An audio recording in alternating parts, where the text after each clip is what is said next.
Ngayon ang ika-4 na araw ng paghahanap sa mga umano'y labi ng mga nawawalang sabungero sa Taal Lake. At para bigyan tayo ng update sa mga nangyayari ngayong araw, nasa Laurel, Batangas si Rainiel Pawid. Rainiel, ano bang mga latest na balita dyan?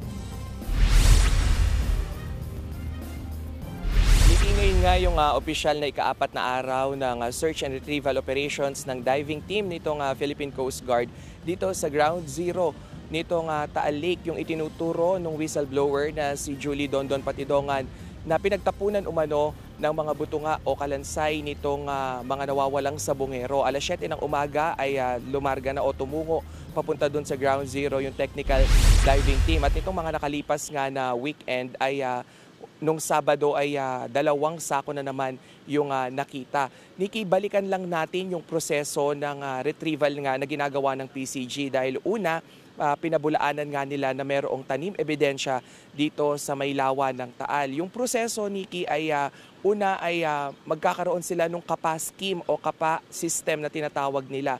Pag may nakita na sila o nakapanay mga diving team dun sa lake bed o sa ilalim ng lawa na mga bagay na posibleng maging ebidensya, ay kukunin na nila yung net at bagong sako. Kaya yung iba daw na mga tumutulig sa whether sa mga viewers o doon sa social media kung bakit bago nga yung sako, yun daw yung proseso na napagkasunduan na rin at alinsunod na rin doon sa itinakda nga ng forensic unit team para ma-preserve na rin yung integrity ng mga nakukuhang ebidensya. At Nikki, doon mismo pagka nakuha na sa site at na i-repack na nga yung mga buto ay ididiretso na ito dito sa may port at wala nang iba pang makakahawak nito kung hindi yung forensic unit team. At doon sa mga initial assessment na nakita pa nga over the past weekend ay naging 1:1 yung ratio ng mga sako na nakita. Kada isang sako ng posibleng ebidensya ay may nakatali raw na isang sako rin ng mga sinkers o pabigat. At kinuha na rin ito ng mga operatiba at maging yung mga ginamit na sako at yung tali o yung lubid ay kukunin na rin para sa isasagawa naman na cross-matching kung may pagkapare-pareho nga ba itong mga nakuha sa ilalim ng lawa. Nikki.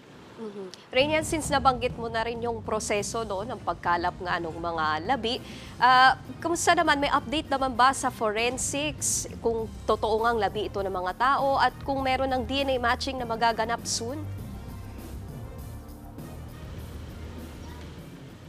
Sa coordination ng Philippine Coast Guard dun sa kanilang counterpart, yung sa forensic unit, sinabi nila na tatagal pa ng mga nasa 1 linggo kung lalabas na yung resulta ng mga nakitang ebidensya kung buto nga ba ito ng tao o kung ano nga ba talaga ito. At Nikki, balikan lang din natin yung mga naapektuhan na negosyo rito sa may palibot ng lawa. No? Dito pa lang sa bayan ng Laurel, noong hindi pa pumuputok tong issue na to, sa kada araw may 40 tons o 40 tonelada ng isda yung kanilang inaangkat at dinideliver nga sa mga pamilihan sa Metro Manila. Pero simula nga nung lumabas yung issue na dito na tinapon, ay swerte na raw kung makuha pa yung 8 toneladang isda dito sa kanila. Nikki. Rainiel, may balita na rin ba kung gagamit nga ng underwater drone sa paghahanap ngayon dyan sa Taal? At ang PCG ba may komento rin dun sa mga komento naman ni Dr. Raquel Fortun?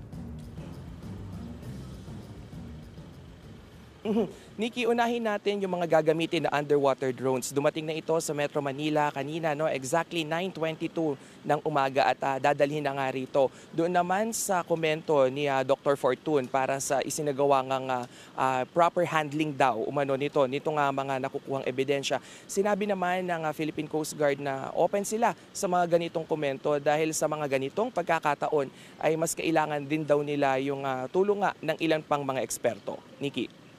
Yan ang Express Report ni Rainiel Pawid.